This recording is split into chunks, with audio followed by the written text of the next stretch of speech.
గలతీయులకు రాసిన పత్రిక 5వ అధ్యాయము మొదటి నుంచి కొన్ని వచనాలు చదువుకుందాం. ఈ స్వాతంత్ర్యం అనుగ్రహించి క్రీస్తు మనలను స్వతంత్రంగా చేసి ఉన్నాడు. కాబట్టి మీరు స్థిరముగా నిలిచి మరలా దాస్యమును కాడి క్రింద చిక్కుకొనకుడి. చూడుడి, మీరు సున్నతి పొందిన ఎడల క్రీస్తు వలన మీకు ప్రయోజనం ఏమీ కలుగుదని పౌలును నేను మీతో చెప్పుచున్నాను. ధర్మశాస్త్రము యావత్తు ఆచరింపబద్ధుడై ఉన్నాడని సున్నతి పొందిన ప్రతి మనుషునికి నేను మరలా దృఢముగా చెప్పుచున్నాను. మీలో ధర్మశాస్త్రము వలన నీతిమంతులను తీర్చబడి వారెవరో వారు క్రీస్తుల నుండి బొత్తిగా వేరు చేయబడి ఉన్నారు, కృపలో నుండి తొలగిపోయి ఉన్నారు. ఏలయనగా మనం విశ్వాసము గల వారమే నీతి కలిగిన నిరీక్షణ సఫలమగునని ఆత్మ ద్వారా ఎదురు చూచున్నాము.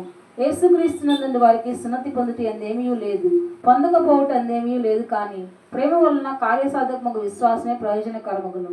మీరు బాగుగా పరిగెత్తుచుంటిరి, సత్యమునకు విధేయులు కాకుండా మిమ్మల్ని ఎవడు అడ్డగించెను? ఈ ప్రేరేపణ మిమ్మల్ని పిలుచుచున్న వాని వలన కలుగలేదు. పులిసిన పిండి కొంచెమైనను ముద్ద అంతయు పులియ చేయును. మీరెంత మాత్రమును వేరుగా ఆలోచింపురని ప్రభువునందు. మహోన్నతుడైన తండ్రి, మహిమ కలిగిన దేవ, వందనాలు, స్తోత్రాలు, ప్రణితులు విడుదలు చెల్లిస్తున్నాం ప్రభా. మా పితరుడైన పౌలు గారి ద్వారా మీరు మాతో మాట్లాడి మీరు మహిమ పొందమని, దుష్టుని వాడి క్రియలు అయిపరచమని యేసయ్య పరిశుద్ధ నామమున అడిగి వేడుకుంటున్నాను పరలోకపు తండ్రి, ఆమేన్. మరి ఇక్కడ మన పితరుడైన పౌలు గారు ద్వారా దేవుడు మనతో మాట్లాడుతూ ఉన్నారు. ఈ స్వాతంత్ర్యము అనుగ్రహించి క్రీస్తు మనలను స్వతంత్రులుగా చేసి ఉన్నాడు. కాబట్టి మీరు స్థిరముగా నిలిచి మరలా దాస్యమును కాడి క్రిందకు చిక్కుకొనకుడి. చూడుడి, మీరు సున్నతి పొందిన ఎడల క్రీస్తు వలన మీకు ప్రయోజనం ఏమీ కలగదని పౌలును నేను మీతో చెప్పుచున్నాను అంటున్నాడు. ఇక్కడ పౌలు గారు ఏం మాట్లాడుతున్నాడంటే స్వతంత్రం గురించి మాట్లాడుతూ ఉన్నాడు. మరి ఆగస్టు నెల 15వ తారీఖున స్వాతంత్రం వచ్చిన దినముగా అందరూ మన ఇండియా మొత్తం కూడా జరుపుకుంటూ ఉంటుందన్నమాట. ఈ లోకరీతైన స్వాతంత్రము పొందుకోవటానికి ఈ లోకంలో చాలామంది మరి చనిపోయిన వారు ఉన్నారు, మరి చాలా మరణ పోరాటము చేసిన వారు ఉన్నారు. మరి ఈ దొరల దాసత్యము నుండి మరి తన తెలుగు ప్రజల్ని కాపాడుకున్న వారు ఉన్నారనమాట. అలాగున మరి వారిని బట్టి మరి ప్రతి ఒక్కరూ కూడా రేపటి దినమందు అందరూ కూడా కృతజ్ఞత చెల్లిస్తూ చనిపోయిన వారి కొరకు ఎంతగానో మరి నమస్కారము చేస్తూ వచ్చిన స్వాతంత్ర్యమును బట్టి ఎంతగానో సంతోషముతో ప్రతి ఒక్క సంవత్సరము కూడా జరుపుకుంటూ ఉంటారనమాట. ఈ లోకరీతైన స్వాతంత్రము మనుషుడికి వచ్చిందని మరి సంతోషముగా ఉంటారనమాట. అయితే లోకము నుండి వేరైపోయినా మనకంటూ ఒక స్వాతంత్ర్యం ఉండాలన్నమాట. ఆ స్వాతంత్ర్యం ఏమిటంటే అది ఎలా వచ్చిందంటే క్రీస్తు వలన మనము స్వతంత్రులుగా చేసి ఉన్నాడు అంటున్నాడు. క్రీస్తు ప్రభు అంటే ప్రభుని యేసు క్రీస్తు మనల్ని ఏం చేశాడంట? స్వతంత్రులుగా చేశాడంట. ఎలా చేశాడు? ఈ లోకం అనే దాస్యం అనే కాడి క్రింద మనము నలిగిపోకుండా మనల్ని ఏం చేశాడంటే ప్రభు బయటికి తీసుకొని వచ్చాడనమాట. ఎలాగంటే మరి బానిసత్వం అంటే ఏంటంటే మరి అంతకుముందు ఈ లోకరీతిగా చెప్పుకోవాలంటే మరి దొరల కింద మరి దాస్యం అనే కాడి క్రింద వాళ్ళు ఉన్నప్పుడు వారికంటూ స్వతంత్రం ఏమీ లేదు.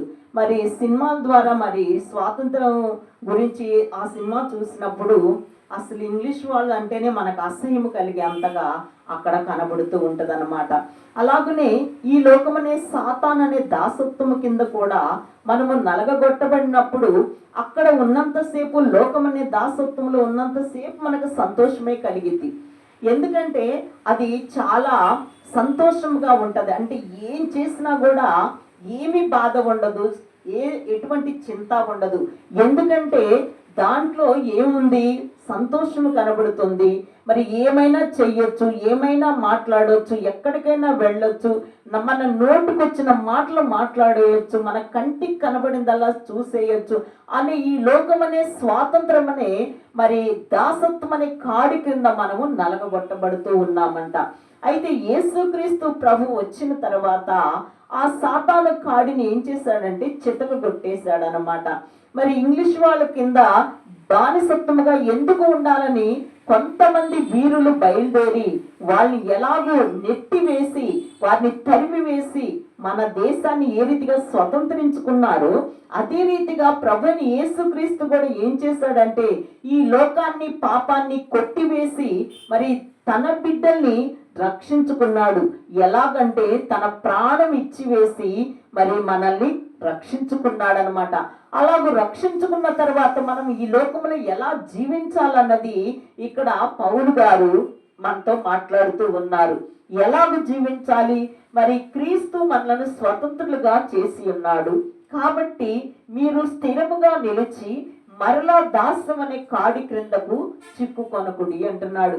మరలా అంటే మనము నేను అది చెయ్యను ప్రభా, నేను ఇది చెయ్యను ప్రభా అని ఒక వాగ్దానాలు చేసి దేవుని యందు నమ్మకము ఉంచుకొని మనం ఏం చేస్తామంటే మరి దేవునితోనే ఉండాలి, దేవునితోనే సహవాసం చేయాలి అన్న మరి ఒక స్వతంత్రం మనం తెచ్చుకున్న తర్వాత మనం ఏం చేస్తామంటే మరలా దాని కింద అంటే సాతాననే దాసత్వం క్రిందకు వెళ్ళిపోతామేమోనని ముందుగా ఆయన హెచ్చరిస్తూ ఉన్నాడనమాట. మరి దాని దాసత్వం కిందకు వెళ్ళటం అంటే ఏంటి? మరి అది ఒకవేళ మనకి ఏదైనా కష్టం వచ్చినప్పుడు ఆ కష్టంలో మనము ఆ ఇబ్బందులు పడలేక మరలా ఆ లోకం అనే దాసత్వంలోకి వెళ్ళిపోతామేమోనని ఇక్కడ పౌలు గారు మనతో మాట్లాడుతూ ఉన్నారనమాట. కాబట్టి జాగ్రత్తగా ఉండాలి అంటున్నాడు. ప్రభుని యేసుక్రీస్తు ఈ లోకంలోకి వచ్చిన తర్వాత ఆయన కూడా మనలాగే లోకములో ఆయన 33.5 సంవత్సరాలు జీవించాడు. అయితే ఈ రోజు కూడా సాతాను అనే దాసత్వం క్రిందకు ఆయన వెళ్ళిపోలేదు. ఆయన కూడా ఆకలి కొన్నాడు, ఆయన కూడా నివాసం లేదు.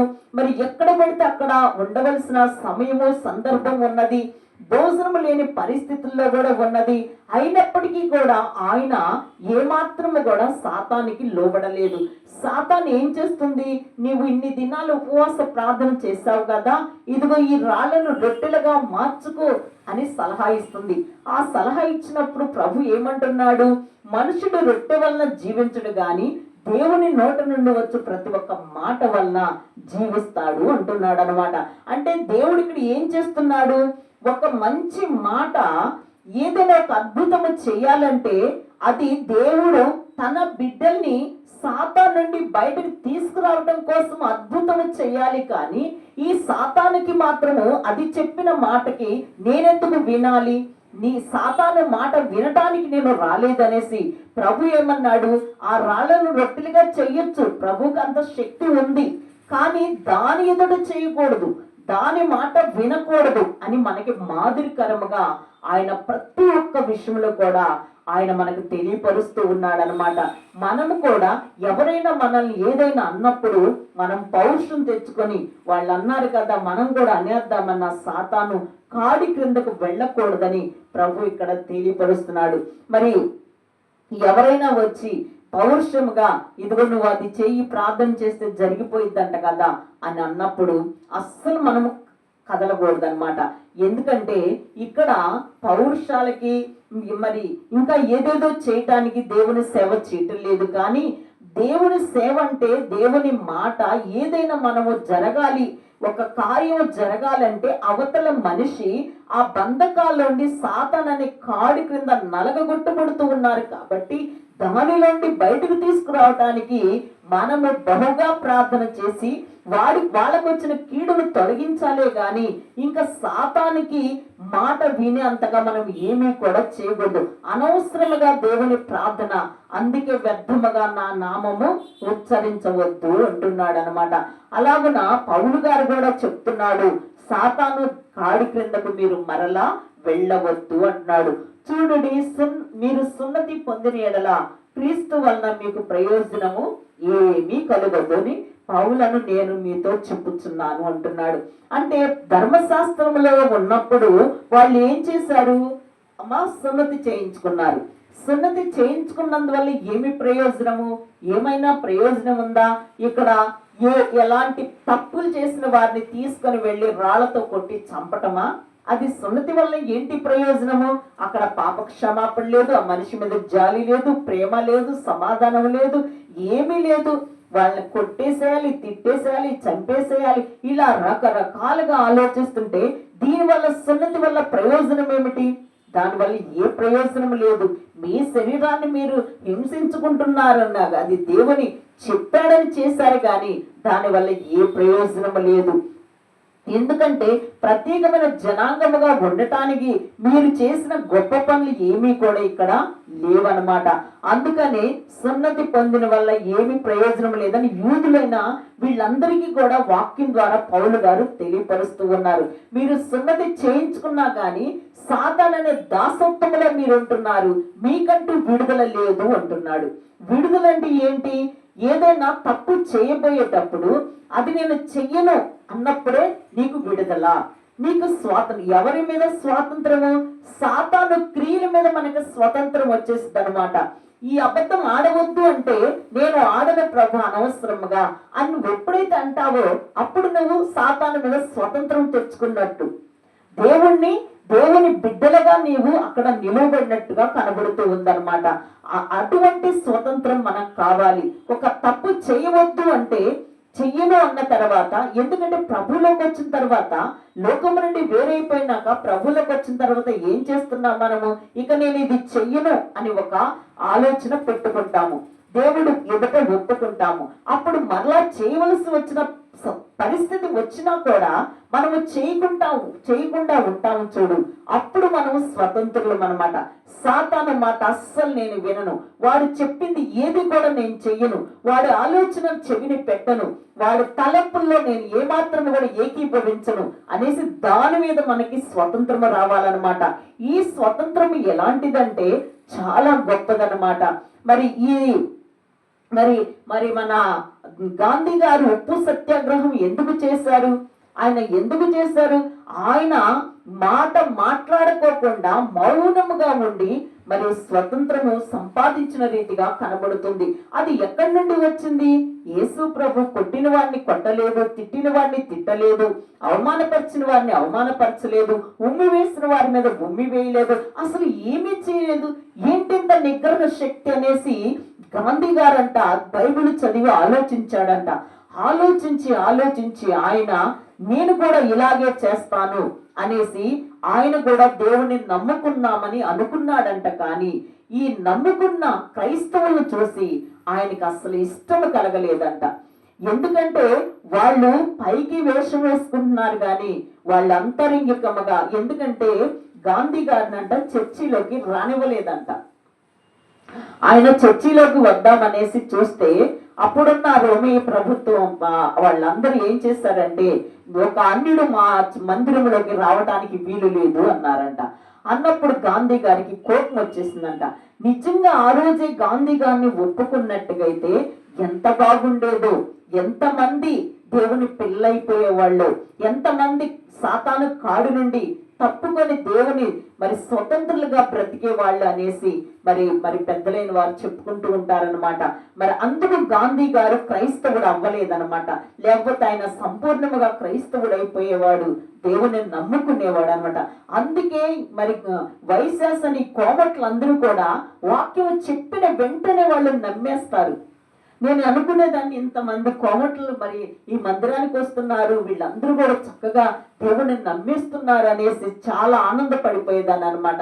ఎందుకు ఇంత సులువుగా వీళ్ళు దేవుని నమ్మేస్తున్నారు, దేవునికి ఇష్టలైపోతున్నారు, భక్తులైపోతున్నారు అనేసి ఆలోచిస్తే మరి ఆ గాంధీ గారు అనే ఆయన మొట్టమొదటిగా క్రైస్తవుడు అవుదామనుకుంటే ఈ మనుషులు ఏం చేశారు?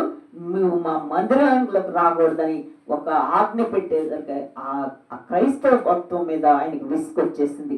ఇలాగున ఒక బైబిల్ చదివి మరి ఇందిరాగాంధీ అయినా మరి అక్కడ వాళ్ళందరూ కూడా బైబిలే చదువుతారంట. ఒకసారి ఇందిరాగాంధీ దగ్గరికి క్రైస్తవులు వెళ్ళి, అమ్మ మాకు చాలా కష్టముగా ఉన్నది, అమ్మ మాకు సహాయం చేయమని అడిగితే ఆవిడ అందంట, అదేంటమ్మా, బైబిల్లో మేము చదివినప్పుడు మీరందరూ చాలా గొప్పవారు, రాజు బిడ్డలు, యూదులు అని చాలా గొప్పగా ఉంది కదా మీ జీవిత చరిత్ర, ఏంటి మీరు ఇలా ఉన్నారా అనేసి ఆవిడ ఆశ్చర్యపోయిందంట. అలాగున వాళ్ళందరూ కూడా ఆ కాంగ్రెస్ పార్టీకి సంబంధించిన వారందరూ కూడా ఆ రోజుల్లో ఈ జీవ గ్రంథము చదివి అసలు రాజుల చరిత్ర అంతా కూడా, రాజకీయం అంతా కూడా ఈ జీవ గ్రంథములోనే ఉన్నది కాబట్టి ఈ రాజుల చరిత్ర వాళ్ళు చదివి చదివి చదివి ఏం చేశారంట, నెహ్రూ గారు చదివారంట, ఇందిరాగాంధీ చదివిందంట బైబిల్, మరి గాంధీ గారు చదివారంట, అందరూ కూడా చదివేసి మరి దేవుణ్ణి అంగీకరించారనమాట. అలాగున స్వతంత్రం అనేది ఎక్కడి నుండి వస్తుందంటే తప్పు చేయకుండా ఉండేవాళ్ళు, మోసము చేయకుండా ఉండేవాళ్ళు, అబద్ధం ఆడకుండా ఉండేవాళ్ళు, మరి ఇంకా ఏది కూడా మరి ఈ గవర్నమెంట్ కి వ్యతిరేక పనులు చేసే వారందరూ కూడా మరి ఏమైపోతారు, వారు బానిసలైపోతారు అన్నమాట. ఏమాత్రం స్వతంత్రత లేదు. ఇప్పుడు మరి వాళ్ళు ఆ ఇంగ్లీష్ వాళ్ళ యొద్ద నుండి, ఆ బ్రిటిష్ వారి యొద్ద నుండి స్వతంత్రం తెచ్చుకున్నారే గాని ఇప్పుడైనా ఏమి స్వతంత్రం రాలేదని వారి మట్టుకు వారే అనుకుంటున్నారు. మనము ఆ తెల్లదొరలే నయ్యము అన్నంతగా ఇప్పుడు ఈ నల్లదొరలందరూ కూడా వారి ఇష్టానుసారముగా ఏలుతూ ఉన్నారు. ఎక్కడ స్వతంత్రం వచ్చిందని వాళ్ళ మట్టుకు వాళ్ళే అనుకుంటున్నారన్నమాట. అంటే స్వతంత్రం అనేది ఎక్కడ నుండి వస్తుంది? మన హృదయంలో నుండి వచ్చింది అనమాట స్వతంత్రం అనేది. ఎవరిని ఏమి అనకుండా ఉంటే అదే మన స్వతంత్రమైన జీవితము. మారు మాట్లాడకుండా ఉంటే మనమంట ఎప్పుడైతే ఎదుటి మనిషి ఏమైనా అంటున్నా మౌనముగా ఉంటామో అప్పుడు మనము యుద్ధము కంటే పెద్ద జయము కలిగిద్దంట. ఒక మనిషిని యుద్ధములో చంపిన దానికంటే మనకు చాలా జయము కలిగిద్దంట. అందుకని అది నేర్చుకుంటే నిజముగా మరి నిజముగా మనం దేవుని బిడ్డలమైపోతామంట. అలాగన అటువంటి నిగ్రహ శక్తిని సంపాదించుకోవటం కోసమే ప్రభుని యేసుక్రీస్తుని మనము నమ్ముకుంటున్నాము. మనకు నచ్చిన విధముగా జీవించే పనైతే, సాతాననే బానిసత్వంలో ఉండే పనైతే మనం ప్రభు యొద్దకు రావాల్సిన అవసరమే లేదనమాట. ఎప్పుడు కూడా మనం స్వతంత్రులుగా ఉండాలంటే ఖచ్చితంగా అనుదినాహారము వలె దేవుని వాక్యాన్ని మనము వింటూనే ఉండాలన్నమాట. అప్పుడు మనుషులందరూ మనకు దూరం అవుతూ ఉంటారు, మనం మాత్రం దేవునికి దగ్గరగా ఉంటామన్నమాట. అలాగున ఇట్టి స్వాతంత్రము మనకు చాలా అవసరం అన్నమాట. ఇలాంటి స్వాతంత్రము మనకు కావాలి. అలాగున పౌలు గారు ఏమంటున్నాడంటే, మీరెంత మాత్రమును వేరుగా ఆలోచింపరని ప్రభునందు మిమ్ములను గురించి నేను రూఢిగా నమ్ముకొనుచున్నాను. మిమ్మును కలవరపెట్టుచున్న వాడు ఎవడైనను వాడుకు తగిన శిక్ష భరించును. సహోదరులారా, సున్నతి పొందవలనని నేను ఇంకను ప్రకటించుతున్న ఎడల ఇప్పటికి హింసింపబడనేలా ఆ పక్షమున సిలువ విషయమై అభ్యంతరము తీసివేయబడును కదా అంటున్నాడు. ఇప్పటికీ కూడా సున్నతి గురించి నేను ఏమాత్రము కూడా అస్సలు చెప్పను అంటున్నాడు అనమాట. సున్నతి వల్ల ఏ ప్రయోజనం కూడా లేదని ఇక్కడ తెలియపరుస్తూ ఉన్నారనమాట. అలాగున ప్రభు మనతో మాట్లాడుతూ ఉన్నారు, స్వతంత్రం గురించి మనకి తెలియపరుస్తూ ఉన్నారు. మరి స్వతంత్రము గురించి చెప్పాలని నాకు చాలా ఇష్టం అనమాట. ఎందుకంటే మరి నాకు తెలిసినంత వరకు, నా జ్ఞానానికి అందించినంత వరకు తెలియపరుస్తూ ఉంటానన్నమాట. ఎందుకంటే మరి మన పితరులైన వారు మరి యేసురత్నం అయ్య గారు, రాజమండ్రి అయ్య గారు లేరు కాబట్టి ఆయన అంటూ ఉన్నారు, అసలు మనం భారతదేశంలో పుట్టడమే ఒక అదృష్టము అంటాడనమాట. మన భారతదేశంలోనంట స్వతంత్రం ఉండిద్దంట. ఎన్ని మతాలైనా ఉండొచ్చు, ఎన్ని కులాలైనా ఉండొచ్చు, ఎవరికి నచ్చిన మతం వారు పుచ్చుకోవచ్చు. రాజ్యాంగంలో ఏమాత్రము కూడా అభ్యంతరము లేకోకుండా మనకు నచ్చిన మార్గాన్ని మంచిగా ఎంచుకోవడానికి రాజ్య చట్టంలో ఉన్నదనమాట.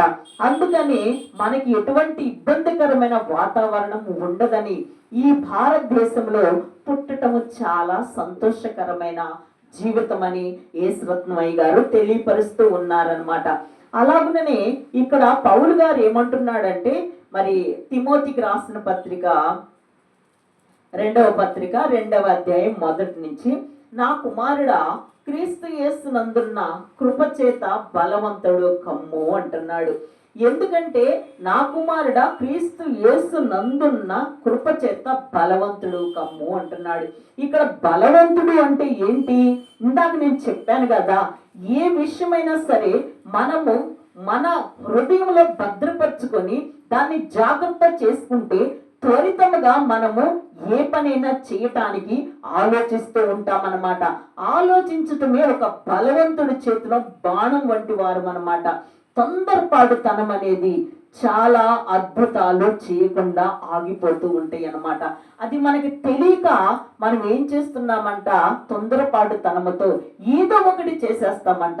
అది చెయ్యకుండా ఉండాలంటే ఇక్కడ ఏం కావాలంట, మరి క్రీస్తు యేసునందున్న కృప చేత బలవంతుడు కమ్మండి. ఎవరి కృప చేత మనం బలవంతులము అవుతామంటే కేవలము యేసయ్యనే మాటతో మనము బలవంతులం అవుతామంట. ఎలా పడితే అలా మాట్లాడాలంటే అమ్మో ప్రభు మనల్ని చూస్తూ ఉన్నాడనే ఒక భయం ఆందోళన మనకు కలిగిద్ది అనమాట. ఏదన్నా పొరపాటు చేయాలన్నా కానీ భయపడుతూ ఉంటాము. ఇక లోకములో ఉన్నప్పుడు మనం ఏది చేయటానికి కూడా ఎవరిని పట్టించుకోము, ఎవరి వైపు చూడము. నా ఇష్టం, నేను ఏమైనా చేస్తాను అన్న ఆలోచన మనలో ఉండేది. ఎప్పుడైతే ప్రభులోకి వస్తామో ఆయన కృపంట మనల్ని బలవంతుల్ని చేసేస్తంట. ఎక్కడ బలవంతులు? సాతానని ఏ క్రియలు కూడా మనము చేయకోకుండా మనమే శక్తి పొందుకొని నేను చెయ్యను, నేను చెప్పను. ఇంతకుముందు మనం ఏం చేస్తాము, అక్కడ మాటలు ఇక్కడ మాటలు అక్కడ చెప్పేస్తూ ఉంటాము, లేని వార్తలు పుట్టిస్తూ ఉంటాము, మరి అన్ని క్రియేట్ చేస్తూ ఉంటాము.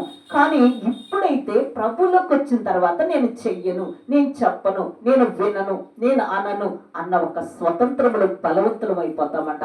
అందుకని ఇక్కడ పౌలు గారు ఎవరి వల్ల కాదు కానీ యేసయ్య మాట మన నోటిలో ఉంటే మనము చాలా బలవంతులమై ఉంటామంట. అలాగున నీవు అనేక సాక్షులు ఎదుట నా వలన వినిన సంగతులు ఇతరులకు బోధించుటకు సామర్థ్యము గల నమ్మకమైన మనుషులకు అప్పగింపుము అంటున్నాడు. ఏమంటున్నాడు? నా వలన వినిన సంగతులన్నీ ఎవరంటున్నారు? పౌలు గారు అంటున్నాడు. నేను ఏమైతే చెప్తున్నానో ఆ మాటలన్నీ కూడా నువ్వు ఇతరులకి చెప్పటానికి అనేకులను అప్పగించు అంటున్నాడు. ఎందుకంటే పౌలు గారు ఏమంటున్నాడు అంటే, నేను క్రీస్తుని పోలి నడుచుకున్నాను, మీరు నన్ను పోలి నడుచుకోండి అంటున్నాడు. ఒక మనిషిని పోలి నడుచుకోవాలి అని చెప్పాలంటే చాలా ధైర్యం ఉండాలన్నమాట. అంటే పౌలు గారు ఎటువంటి తప్పు చేయలేదు, దేవునికి ఇష్టం లేని ఏ కార్యము కూడా చేయలేదు. వచ్చిన మనుషులు దూరం అయిపోయినప్పటికీ కూడా మరి ఎప్పుడు కూడా ఆయన వ్యతిరేకముగా మనుషులకు నచ్చే విధముగా ఎప్పుడు కూడా ఆయన చేయలేదంట. అదే స్వతంత్రం అన్నమాట. ఆ రీతిగా ఈయన ఏమంటూ ఉన్నాడంటే, మరి 4వ వచనం, సైనికుడు ఎవడు యుద్ధమునకు పోవచ్చున్నప్పుడు తన్ను దండులో చేర్చుకున్న వారిని సంతోష పెట్టవాలని ఈ జీవన వ్యాపారంలో చిక్కుకొనకుడి అంటున్నాడు. ఇక్కడ ఏమంటున్నాడు పౌలు గారు? ఒక మనిషిని సంతోష పెట్టే విధముగా నువ్వు ఎప్పుడు వాక్యం చెప్పొద్దు. ఒక మనిషిని సంతోష పెట్టాలంటే కల్పనా కథలు చెప్పాల్సి వచ్చింది. అక్కడ ఏమీ లేకపోయినా ఉన్నది అన్నట్టుగా, జరగకపోయినా జరిగిద్దన్నట్టుగా, తెలియకపోయినా తెలిసిందన్నట్టుగా ఆ మనిషిని మెప్పించడానికి ఆ కొంచెం సేపు వారిని భ్రమలో పెట్టే మాటలు మనము చెప్పకూడదంట. వాళ్ళు హృదయం గాయపడినా పర్వాలేదు కానీ ఉన్నది ఉన్నట్లుగా చెప్తే ఏదో ఒక దినము ఆ మనిషి దేవుని విషయంలో కరెక్ట్ గా ఉంటాడు అన్న మాట వచ్చేస్తుంది అనమాట. అందుకని ఒకవేళ ఈలోక జీవన వ్యాపారముతో నువ్వు చిక్కుకోవద్దు. ఇప్పుడు మనుషుల్ని మభ్య పెడితే మరి మన కానుకలు ఇస్తారు. 4 మాటలు, వారానికి ఒకసారి మీ ఇంటికి వస్తామమ్మా, మీ ఇంటికి వస్తామమ్మా, మిమ్మల్ని దర్శిస్తామమ్మా అని చెప్తూ ప్రతి ఒక్క ఇంటికి తిరగచ్చు. తిరిగితే మనకేంటి లాభం వచ్చేసింది, డబ్బు వచ్చేసింది, కానుకలు వచ్చేస్తాయి. మరి అలాంటి పనులు చేయవద్దు అంటున్నాడు. వాళ్ళకి చాలా కష్టం అనిపించినప్పుడు, వాళ్ళు ఇక్కట్లో ఉన్నప్పుడు, ఇంక ఎవరి సహాయం దొరకదు, దేవుడు సహాయం చేస్తాడు అన్నప్పుడు నువ్వు ప్రాణం పెట్టి ప్రార్థించు. అప్పుడు దేవుడు నిన్ను మెచ్చుకుంటాడు. మనుషుల ఈలోక వ్యాపారపు మనుషులు చేసినట్లుగా నువ్వు చేయవద్దు. వాక్యం అంటే వ్యాపారం కాదు. వాక్యం అంటే ధైర్యము, శక్తి, బలము. ఎలాంటి బలము, ఎలాంటి ధైర్యం, ఎలాంటి శక్తి అంటే సాతాన్ని ఎదుర్కొనే శక్తి. అటువంటి శక్తి నువ్వు సంపాదించుకొని ఇంకొకరికి సంపాదించే రీతిగా నువ్వు చెయ్యి. ఈ నువ్వు ఇంకొక మనిషికి నేర్పించి ఆ మనిషికి ఇంకొక మనిషికి నేర్పించేటట్టుగా నువ్వు చెయ్యి. 24 గంటలు నీ దగ్గరే కూర్చొని నీ మాటలే వింటే వాళ్ళు ఇంకొకరికి ఎప్పుడు చెప్తారు? అలాగే నా దగ్గరికి వచ్చిన వాళ్ళందరూ కూడా వెళ్ళిపోతూ ఉంటారు. ఎక్కడ కావాలంటే అక్కడికి వెళ్ళిపోతూనే ఉంటారు. వాళ్ళ ఇష్టం అని వదిలేస్తాను నేను. పోనీ ఎక్కడికి వెళ్తే ఏంటి, దేవుళ్ళు ఉంటే చాలు కదా అనేసి ఆలోచిస్తూ ఉంటారనమాట. ఇక్కడ అంటే నా బ్రతుకు మరి చక్కగా బ్రతకాలి, 10 మంది వస్తే నాకు 10 రకాల కానుకలు వచ్చేస్తాయి, నేను చక్కగా ఉంటాను అన్న ఆలోచన ఈ లోకపు వ్యాపారస్తులు అలా చేస్తారు. కానీ నువ్వు అలా చెయ్యవద్దు అని ప్రభు ఇక్కడ తిమోతి గారితో పౌలు గారు చెప్తూ ఉన్నారనమాట. అలాగనే ఒకవేళ నువ్వు యుద్ధములకు దిగిన తర్వాత ఇక వెనక్కి తిరిగి చూడకూడదు. ఆ జట్టు కలిగిన అంటే ఎవరైతే నేను నిలువబెడుతున్నారా కోచ్గా అతను నిలబెడతాడు కదా, అతని వైపు చూడవద్దు, నువ్వు న్యాయముగా ఉండు. ఒకవేళ ఆ కోచ్ ఏమైనా తప్పు చేస్తాడేమో, నువ్వైతే అలా చేయవద్దు అని చెప్తున్నాడు పౌలు గారు. ఎందుకంటే మరియు జట్టి అయిన వాడు పోరాడుటప్పుడు నియమ ప్రకారం పోరాడకుంటే వానికి కిరీటము దొరకదు అంటున్నాడు. ఇప్పుడు ఈ లోకంలో మరి మనము ఖచ్చితంగా దేవుని యందు భయభక్తులు కలిగి ఉంటే మరి మనం పోరాడేటప్పుడు అనేకమైన ఆటంకాలు వస్తాయి. అనేకమైన సాతాను మనల్ని అనేక రకాలుగా మభ్య పెడుతూ ఉంటాడు. ఆ మభ్య పెట్టేటప్పుడు మనం చాలా జాగ్రత్తగా ఉండాలన్నమాట. ఆ జాగ్రత్తగా ఉంటే మనము పోరాడేది ఇహలోక భోగముల కోసం కాదు, పరలోక రాజ్యము కోసం అన్నమాట. ఆ పరలోక రాజ్యముకి మరి మనం పాకులాడేటప్పుడు ఖచ్చితంగా మనం ఏం చేయాలంటే దేవునికి ఇష్టముగా జీవించాలన్నమాట. ఇక్కడ తిమోతి గారు 4వ అధ్యాయంలో మరి ఏం మాట్లాడుతూ ఉన్నాడంటే, దేవుని ఎదుట సజీవులను మృతులను తీర్పు తీర్చు క్రీస్తు యేసు ఎదుటను ఆయన ప్రత్యక్షత తోడ ఆయన రాజ్యము తోడు నేను ఆనబెట్టి చెప్పుచున్నది ఏమనగా, వాక్యము ప్రకటించము, సమయమందు అసమయమందు ప్రయాసపడము, సంపూర్ణమైన దీర్ఘశాంతముతో ఉపదేశించుచు ఖండించుచు గద్దించుచు బుద్ధి చెప్పుచు, ఎందుకనగా జనులు హితబోధ సహింపక దురద చెవులు గలవారై తమ స్వకీయ దురాశలు అనుకూలమైన బోధల కొరకు మరి తమ కొరకు పోగు చేసుకున్న సత్యమునకు చెవినియ్యక కల్పన కథల వైపు తిరుగు కాలము వస్తూ ఉంది. ఇక్కడ ఏం కావాలి? తప్పులు చేసినా మనమేమనకూడదు. ఏం ఖండించినప్పుడు 4-3 సార్లు మరి ఒకప్పుడు నిన్ను ప్రేమగా చూసి ఒకప్పుడు నేను బాగా చూసినప్పుడు అప్పుడు నీకు నచ్చుతున్నాం కదా. ఇప్పుడు నువ్వు పొరపాటు చేసినప్పుడు అది తప్పు అని చెప్పకపోతే ఎదుటి మనిషి దేవుని ఎదుట నేరస్తురాలు అవుతారు. ఖండించాలి. ఖండించినప్పుడు అది వాక్యం అయిందంట. ఇక్కడ పౌలు గారు ఎంతటి దైవజనుడు ఆయనకంట పరలోకంలోకి వెళ్ళినప్పుడు ఒక దైవజనుడు చనిపోలేదు, దర్శనంలోనమాట. పరలోకానికి వెళ్ళినప్పుడు అంట అందరికంటే ఒంటి నిండా నక్షత్రాలు అంట పౌలు గారికి ఉన్నాయంట. ఏంటయ్యా ఎవరు ఈయన అంటే, ఈయన పౌలు అన్నారంట. ఈ పౌలు గారు ఎంత బాధపడుతున్నారో చూడండి. మరి ఏంటంట, మనం ఏం చేయాలంట? సంపూర్ణమైన దీర్ఘశాంతముతో ఉపదేశించాలంట, ఖండించాలంట, గద్దించాలంట, బుద్ధి చెప్పాలంట. ఎందుకనగా జనులు హితబోధను సహింపక దురద చెవులు గలవారై తమ స్వకీయ దురాశలను అనుకూలమైన బోధల కొరకంట వాళ్ళు పరిగెడుతూ ఉంటారంట. ఇలాంటి బోధలు నేనైతే చెయ్యను, నేనైతే చెప్పను, ఉన్నా లేకపోయినా నాకేమీ బాధ లేదు. ఎందుకంటే ఈ వాక్యం ఇంత వివరంగా దేవుడు చెప్తూ ఉంటే మనం ఏం చేయాలి? కల్పన కథలు చెప్పాలా? పోనీలేమ్మా, అన్నావులేమ్మా, ఏముందిలేమ్మా, పర్వాలేదులే, ఇలాంటి బోధలు మనం చేయకూడదంట. ఇప్పుడు నన్ను నేను బోధించుకోవాలి, నేను ఇతరులకు కూడా బోధించాలి. ఒకప్పుడు నేను కూడా చాలా పొగరుగా ఉండేదాన్ని, గర్వంగా ఉండేదాన్ని, అతిశయంగా ఉండేదాన్ని. అదంతా కూడా నన్ను నలగబెట్టేశాడు ప్రభు, అదంతా తీసివేశాడు. ఇప్పుడైతే ప్రభు యందు ఏమైపోవాలంట? మనము దీర్ఘశాంతము గలవారైపోవాలంట. పౌలు గారు ఎంత బాధ అనుభవిస్తున్నాడంటే అంత బాధ అనుభవిస్తూ ఉన్నాడు. ఇక్కడ తిమోతి గారితో ఏం చెప్తున్నాడంటే, నా కుమారుడా, 9:4-9 నా యొద్దకు త్వరగా వచ్చుటకు ప్రయత్నము చేయము, దేమ ఇహలోకమునకు స్నేహించి నన్ను విడిచి తెస్సలోనికకు వెళ్ళెను అంటున్నాడు. చూసావా, అక్కడ ఒక దైవజనుడు పౌలు గారి దగ్గర ఉన్నాడంట. అతను ఏం చేశాడంట? ఇహలోకమునకు స్నేహించి నన్ను విడిచి తెస్సలోనికకు వెళ్ళెను. క్రేస్కే, గలతియాకు, తీతు, దల్మతియాకు వెళ్ళిరి. లూకా మాత్రం నా యొద్ద ఉన్నాడు. మార్కును వెంట పెట్టుకుని రమ్ము, అతడు పరిచార నిమిత్తం నాకు ప్రయోజనకరమైన వాడు అనేసి అంటున్నాడు. ఇక్కడ మరి ఏమంటున్నాడు?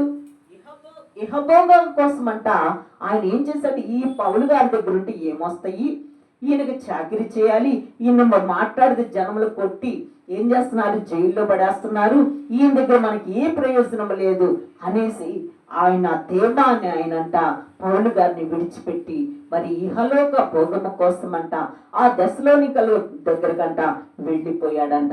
ఇంతటి పౌలు గారు ఇంత పరమ భక్తుడు, మరి వేల లక్షల జనాంగం కొరకు ప్రాణం పెట్టిన ఈయన ఏమంటున్నాడు? బాధపడుతూ ఉన్నాడు, మనుషులు లేక.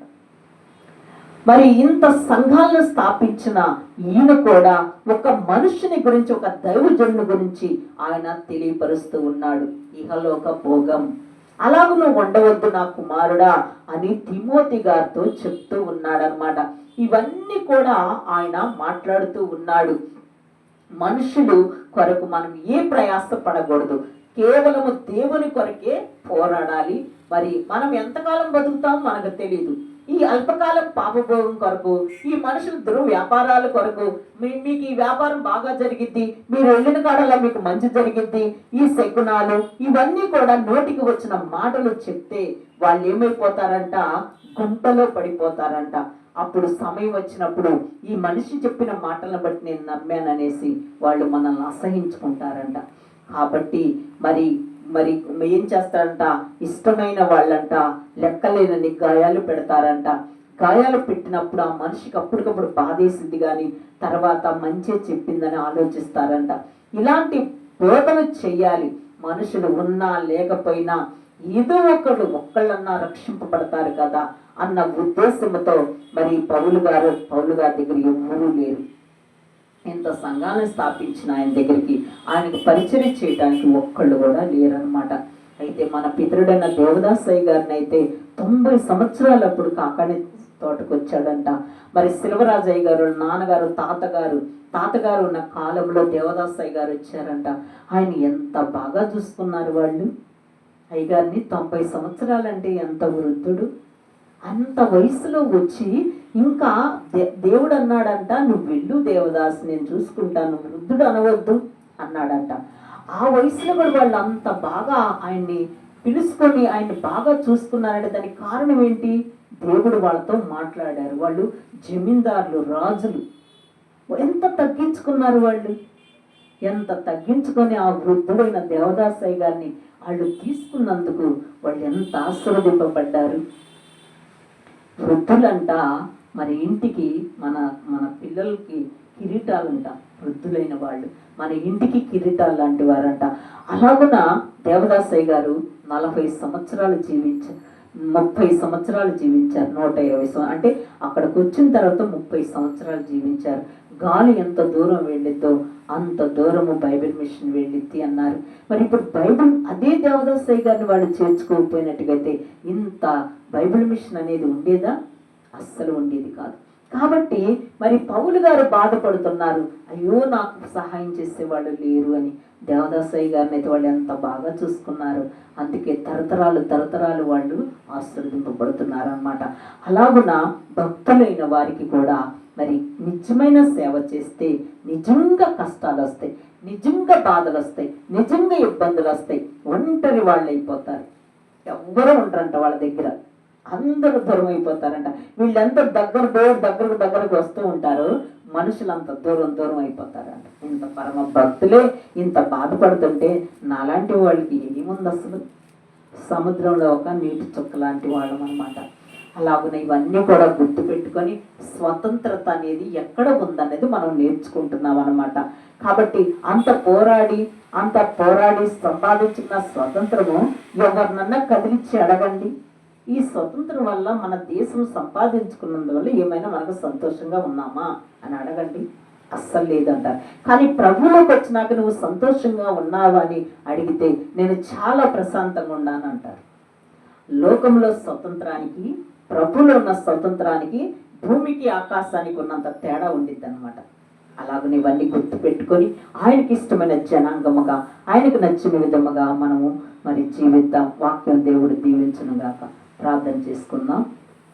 మహోన్నతుడు అయిన తండ్రి, మహిమ కలిగిన దేవ, వందనాలు, స్తోత్రాలు, ప్రణతులు, విడుదలు చెల్లిస్తూ ఉన్నాను ప్రభా. ఈ రాత్రికాల సమయం అందు తండ్రి మీరు మాకు తోడుగా ఉండి ఇప్పటి వరకు మా పితరుడైన పౌలు గారి ద్వారా స్వతంత్రం అంటే ఏమిటో మాకు తెలియపరిచారు ప్రభా. నీ కుమారుడు కూడా నాయన తిమోతి గారి ద్వారా నాయన ఎంతగానో నువ్వు జాగ్రత్తగా ఉండు, లోకమనే స్నేహం వైపు చూడవద్దు, మనుషులు కలిగించే భ్రమల వైపు చూడవద్దు, నువ్వు చాలా నమ్మకముగా ఉన్నావు తిమోతి, ఇక మీదట కూడా నువ్వు నమ్మకముగా ఉండు, నువ్వు త్వరగా వచ్చేయ్యా, నాకు మరణకాలము సమీపించి ఉన్నది, ఈ చలి తట్టుకోలేకపోతున్నాను, అక్కడ ఉన్న వస్త్రాలు అంగి నాకు తీసుకునిరా, ఇంకా నేను పత్రికలు రాయటానికి ఇదిగో చర్మపు కాగితాలు తీసుకునిరా అని తిమోతి గారిని బ్రతిమలాడుతూ ఉన్నారనమాట. ఎందుకంటే ఆ రోజుల్లో ఎటువంటి వాహనాలు లేవు, నడకతోనే ప్రయాణము చేయాలి, లేకపోతే గాడిదల మీద ప్రయాణము చేయాలి. ఇలాగ నా తండ్రి ఎంతో కష్టపడాలి. కాబట్టి తిమోతి గారు రావటానికి ఆలస్యం అవుతూ ఉంటదన్నమాట.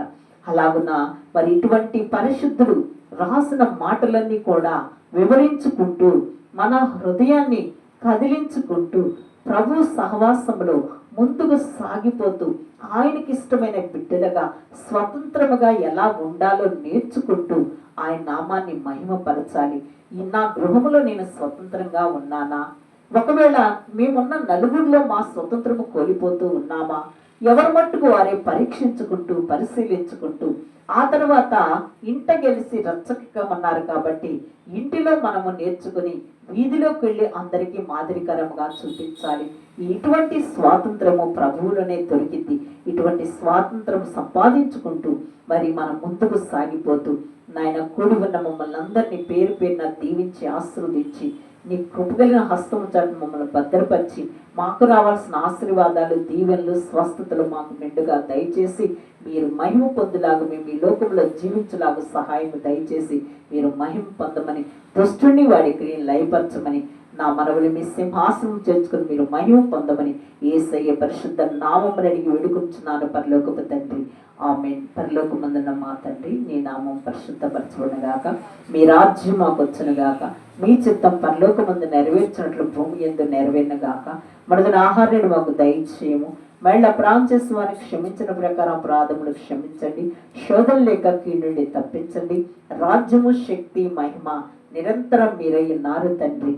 ఆమేన్. ప్రభేశ్వ రక్తమునకే జయము, అపవాది క్రియలకు లయము. ప్రభేశ్వ రక్తమునకే జయము, అపవాది క్రియలకు లయము. ప్రభేశ్వ రక్తం సంపూర్ణ విజయం, అపవాది క్రియలకు అంత నాశనం. హల్లెలూయా, హల్లెలూయా, హల్లెలూయా. స్తోత్రం, స్తోత్రం, స్తోత్రం. ఆమేన్, ఆమేన్, ఆమేన్. తండ్రి, కుమార, పరిశుద్ధాత్మ దీవెన ప్రార్థించిన ప్రతి అంశం సకల పరిశుద్ధులకు సృష్టికి నీ కూడిన మాకును, మా కుటుంబాలకును, మా ప్రతి ఒక్క అవసరతను సదాకాలము తోడైందును గాక. ఆమేన్, ఆమేన్, ఆమేన్.